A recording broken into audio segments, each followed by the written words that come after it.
I'm sad to say it's not my remark alone.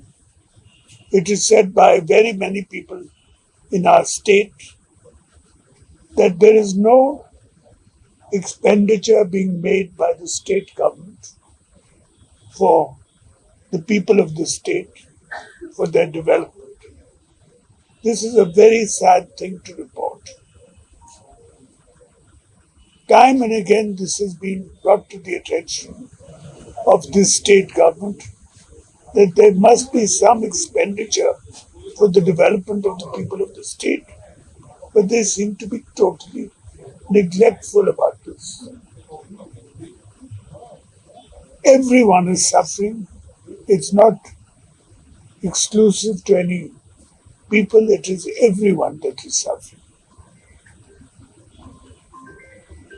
It's like they're playing on empty vessels, and we all know that empty vessels make a good sound, and that's what they're satisfied by.